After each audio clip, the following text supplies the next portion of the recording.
નમસ્કાર મિત્રો. તો આજે ધોરણ 12 પાર્ટ 1 એમાં પહેલો ચેપ્ટર અને પહેલા ચેપ્ટરની અંદર આપણે વિદ્યુત ભાર અને વિદ્યુત ક્ષેત્રોમાંથી આપણે પહેલો એક થિયરી ભણીશું, જેમાં કુલમ્બનો નિયમ એના વિશે આપણે અત્યારે ડિસ્કશન કરીશું. તો આઈ હોપ કે આ બધાની પ્રિપેરેશન તમારી બહુ સારી ચાલી રહી છે. હવે આપણે ચેપ્ટરની શરૂઆત કરીએ. આપણી થિયરી જે છે મિત્રો, કુલમ્બનો નિયમ, બરોબર છે.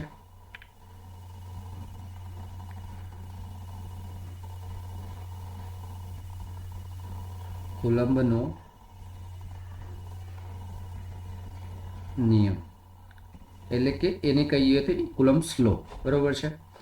હવે કુલમ્બનો નિયમ આપણને શું છે? માનો કે તમે થિયરી લખવા જાઓ છો તો તમને ત્યાં આગળ પહેલો જે તમારે છે, આપણે અહીં એ રીતે ભણીશું કે જેથી કરીને સાથે સાથે આપણે સમજીશું પણ ખરા, અને સાથે સાથે આપણે એ રીતે પણ ભણીશું કે જે થિયરી જે છે તમે એક્ઝામની અંદર કઈ રીતે લખી શકો, અને આને તમે એઝ એ નોટ્સ તરીકે પણ તમે લખી શકો છો. કુલમ્બનો નિયમ આપણને શું કહે છે?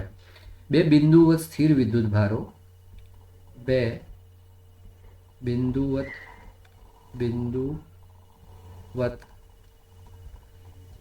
સ્થિર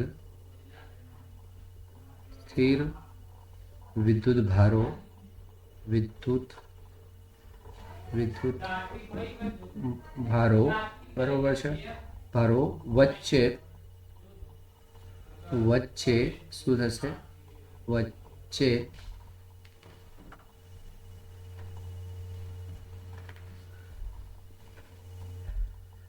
પ્રવર્તતું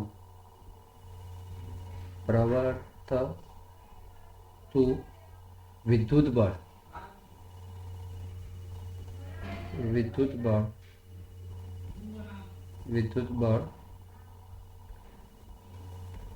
તે વિદ્યુત ભારોના મૂલ્યના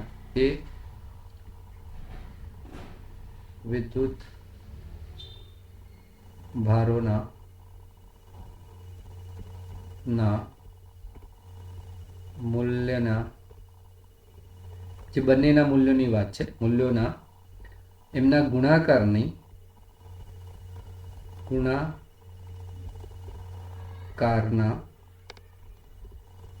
સમપ્રમાણમાં હોય છે, સરખા સમપ્રમાણમાં. આપણે સમજીશું પછી. સમપ્રમાણમાં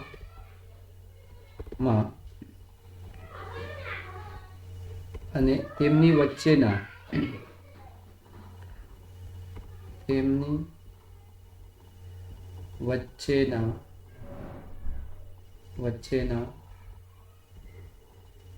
અંતરના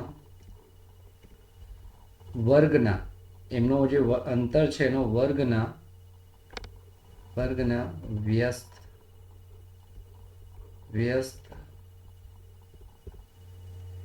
પ્રમાણમાં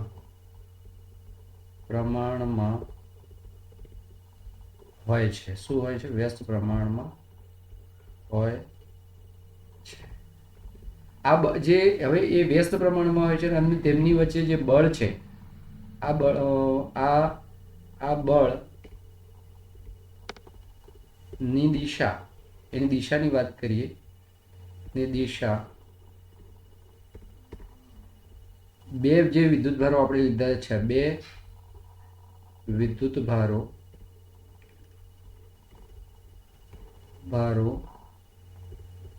ભારોને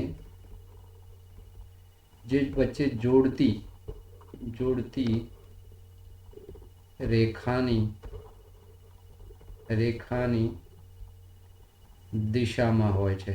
બસ કોની દિશામાં? એમની વચ્ચેની જોડતી જે રેખા હોય છે એની દિશામાં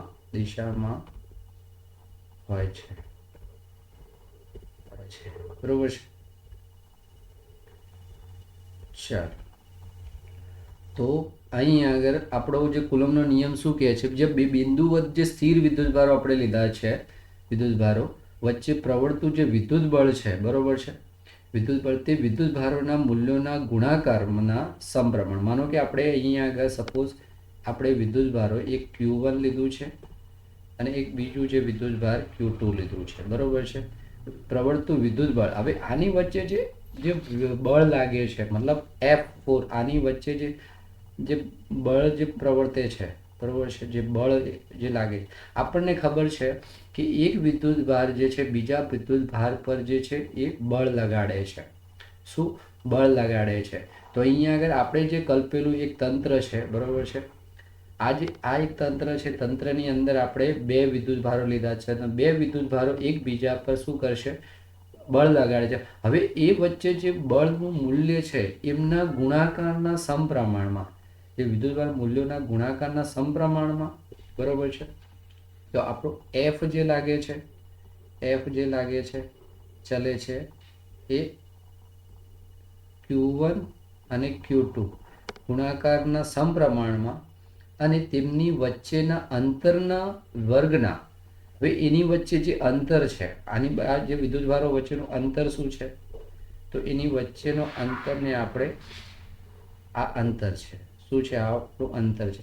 તો અંતરના વર્ગના વ્યસ્ત પ્રમાણમાં હોય. અંતરનું આપણે શું કરીશું? તો વર્ગ કરીશું, બરાબર છે. અને એ પણ કેવું? વ્યસ્તમાં. કેવું? તો કેવું? વ્યસ્તમાં.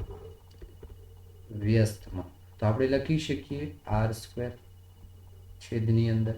તો આ રીતે આપણને વિદ્યુતભાર. હવે અહીં આગળ જે આપણને, તો આ કુલમ્બનો નિયમ આપણને મળે છે. હવે એને આપણે સાબિત કરવું હોય તો આપણે શું લખી શકીએ? તો એને થોડું સિમ્પ્લિફાઈ કરીએ. F ઇઝ ઇક્વલ ટુ કે Q1 Q2 r², બરોબર છે. હવે એમાં કે શું છે? કે જે સપ્રમાણતા અચળાંક છે. કે શું છે? સપ્રમાણતા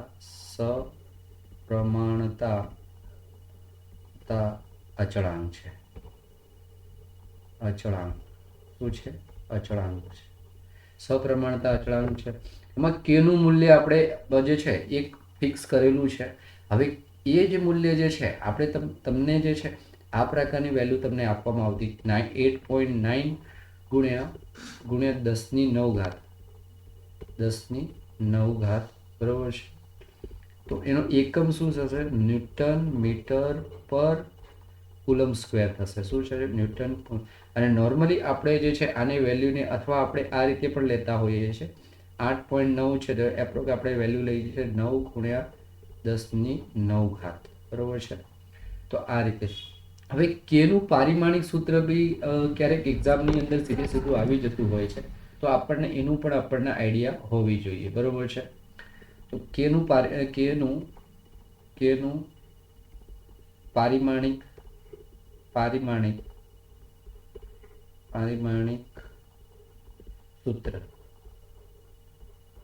પારિમાણિક સૂત્ર આપણને શું મળે છે?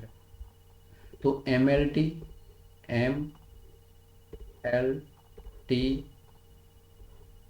એ 1 3 -4 અને -2. અથવા એને આપણે બીજી રીતે પણ લખવું હોય તો તમને આ રીતે પણ તમે લખી શકો, અથવા તમને આ રીતે પણ તમે લખી શકો છો.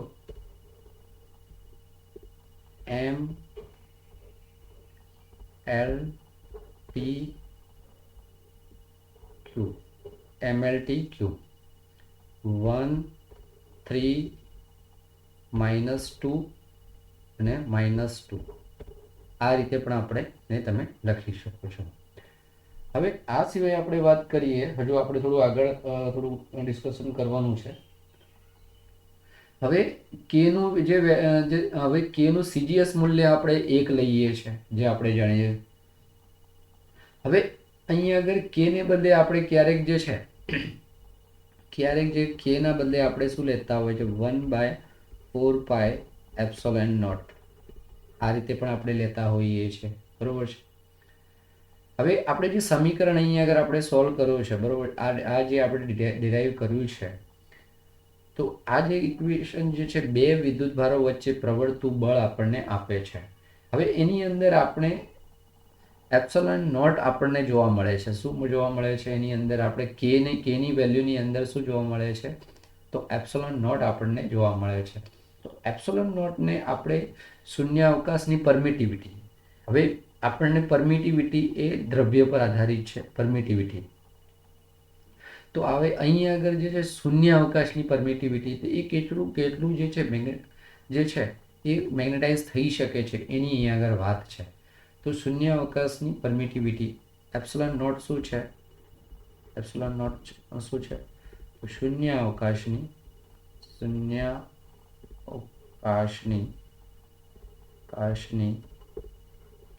પરમિટિવિટી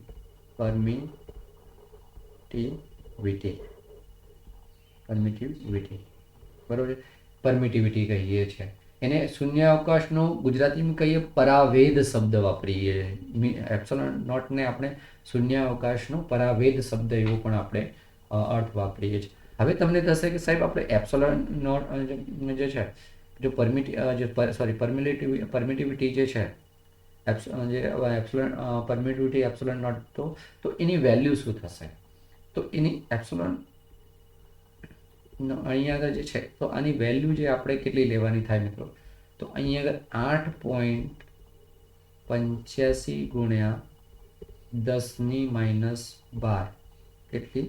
8.85 ગુણ્યા 10⁻12 તો એ કુલમ સ્ક્વેર પ્રતિ ન્યૂટન ઇન્ટુ મીટર સ્ક્વેર. હવે અહીંયા આગળ આપણે એપ્સિલોન જે નોટ છે બરાબર છે તો એની પણ આપણે જો પારિમાણિક સૂત્રની વાત કરીએ તો પારિમાણિક સૂત્ર આપણને શું મળે છે?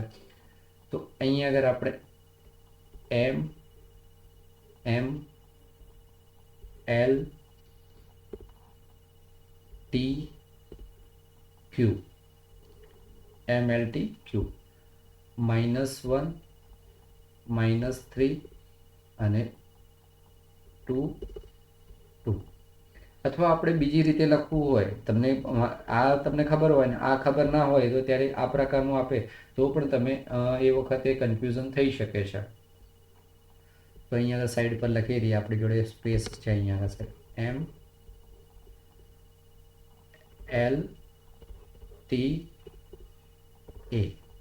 MLTA -1 -3 -4 અહીંયા આગળ -4 નહીં 4 આવવું જોઈએ, 4 છે 4 2. તો અહીં આગળ આ કુલમનો નિયમ છે. કુલમના નિયમની અંદર બે જ વસ્તુ તમારે યાદ રાખવાની છે, એક તો એફનો ડેરાઇવેશન અને કુલમનો નિયમ. તો અહીંયા કુલમનો નિયમ જે છે બિંદુ અહીંયા આગળ ફરીથી રિપીટ કરું છું, બિંદુઓ સ્થિર વિદ્યુતભાર વચ્ચે પ્રવર્તતું વિદ્યુતભાર તે વિદ્યુતભારના મૂલ્યના ગુણાકારના સમપ્રમાણમાં તેમની વચ્ચેના અંતરના વર્ગના વ્યસ્ત પ્રમાણમાં હોય છે, જે અહીંયા આગળ આપણે વાત કરેલી છે. અને આ બળની દિશા જે છે બે વિદ્યુતભારોને જોડતી રેખાની દિશામાં હોય છે અને F બરાબર K into Q1 into Q2/R². તો આપનું આ રીતનું કુલમના નિયમનું ડેરાઇવેશન થાય છે. હવે આ પ્રકારના વિડીયો હું સતત આપને આપતો રહીશ બરાબર છે, અને સાથે સાથે તમારી પ્રિપરેશનને પણ આગળ વધારતો રહીશ. અને આ વિડીયો જે તમને ઉપયોગી થતો હોય તો તમારા મિત્રોને પણ શેર કરજો, અને તમારી કોઈ ડિમાન્ડ હોય તો પણ મને જણાવજો કોમેન્ટની અંદર, જેથી કરીને આમાં આપણે તમને થોડું વધારે સારું તમને કરાવી શકીએ અને તમને સારું રિઝલ્ટ આપી શકીએ. તો અહીં આગળ આપણે વિરામ લઈશું. જય હિન્દ, જય ભારત.